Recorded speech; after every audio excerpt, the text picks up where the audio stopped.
Welcome to Market Matters, aka the Nadia and Sulhi show this week. But we're going to companies in the news. You're going to see a lot of us, by the way, this week. But we're talking about companies in the news going Eversendai Corp Bhd. It's a basically new. What we saw was the company had announced a string of both local and overseas contracts totaling 316 million. So the share price didn't actually react that much, up about 3.53% to 90.5 cents.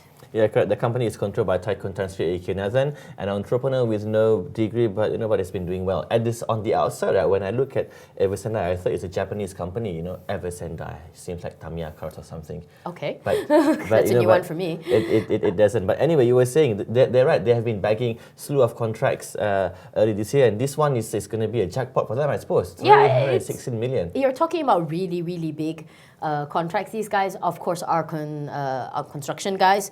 They do, I think, a lot of structural stuff. But they were like the little train that could. And I've interviewed Eversendai before. And every time we bring up the share price, they get this slightly pained look on their face because they think it should be reflected more. And these guys have been fairly solid. They have been pushing. And these are the guys who are going to benefit from the most from the fact that you are not earning in ringgit. You're going to be earning international dollars. So talking a little bit more about this contract, they're acquired through subsidiaries in India, Qatar, and Malaysia. We're talking about how they sort of cement themselves into these countries. Overseas market, yes, yeah. correct. The thing I didn't understand was they didn't actually name individual contracts. They were being like a little coquettish about that. They only like saw you. Well, they kind of made you only see a little bit under the skirt. But it's going to be interesting for them because I looked at some of the projects. They're doing an amusement park. They're doing a statue. Although I don't know what statue could cost almost how much. 360 million ringgit. Well, not Statue really, of or Unity. part of 360 million. Statue of Unity, please. Reminds me of the Liberty statue in New Yeah, York. please do not let us have that here. Anyway, so this company has been slow and steady. But as you saw, this contract's actually big for them, but it seems par course because only 3% up. Genetech has nothing and it went up 20%. Correct, yeah, and investors doesn't seem to be cheering the news yet. Maybe we need to have a look at it tomorrow. But today, if you look at other these companies, right, they also have exposure to oil and gas, basically. But then, because they have fabrication yards in Ras Al Khaimah in UAE, and the chairman, Tan Sri Nathan, has been defending of the fact that, yes, we have exposure to the oil price, but we are not affected by them. Yeah, so they are actually very niche. They say that is not their bread and butter.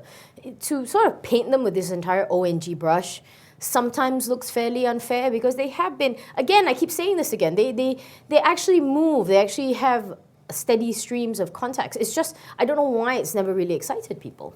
Yeah. So, moving on, just to wrap up what we were talking about, secures 360 million contracts, did Eversendai today. I don't know why I'm speaking like Yoda. The company has been fairly resilient, and this should be good for them because it protects them from the volatility of the ringgit. It cements their position overseas more. However, there are still question marks as to where the enthusiasm has gone with them.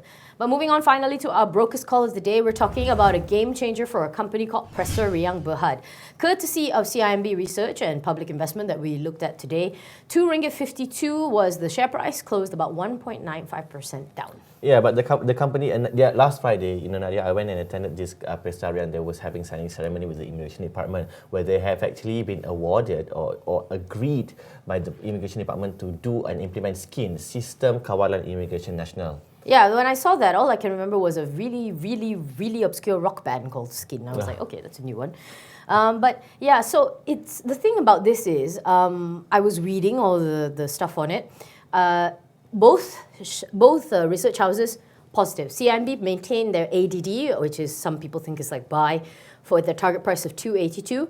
Public Bank, even more enthusiasm. They actually maintained the outperform. They upgraded their target price to 299. So the thing is, CIMB does note it's a game changer. It's a game changer for the stock because Prestariang has always been in the education and ICT sectors. They even have a university in Cyberjaya, Unimai, but the Unimai is still stopped loss making. So they wanted to find more recurring incomes. And I think the contract, strangely, Nadia, when I went last week to Prestariang, they did not name or how much is the contract worth.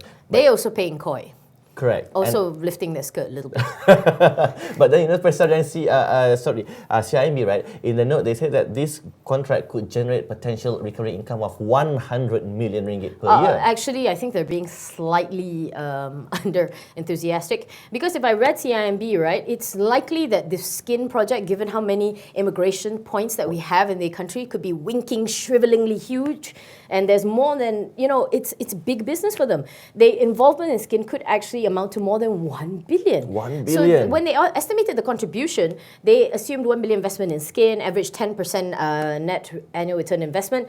Like you said, skin will contribute around 100 million net profit annually to Prestariang. It's going to be a big thing for them. I mean, what did public banks say? Well, public bank, they of course they attach a higher multiple PE of 24 times from 20 times to the group's earnings, as they see prospective enhancements. And at the same time, they also says that the management expects to undertake the fundraising, maybe for private placements or rights issues and so on, just to fund for this mega project for them. Yeah, they do think it's going to have a better recurring outlook, because again, it comes back to the fact that now you have recurring income. It could be a big thing for them. It could be actually, but it still needs to have the details. I'm big about being devil in the details. We have to see what the details are before you get happy. And actually CIMB says as much. It's like, look, it looks good, but some things look good if you polish them enough. But here's a concern I want to raise, Nadia. Normally, right, these kind of immigrations and customs and so on, they are the play of MyEG, for instance, or Sensoff. And this Prestariang, right, they don't really have track record in this kind of migration? business. Well, we have to see, because you don't know what part of skin are they going to do. There will be contracts up to the guy who changes the wheels on the chairs they're using. So we'll have to see how that works. But anyway, because we don't want to rattle on about that, why does it matter? The fact is, we're looking at 2 analyst reports that look at Prestariang following that really shiveringly big contract.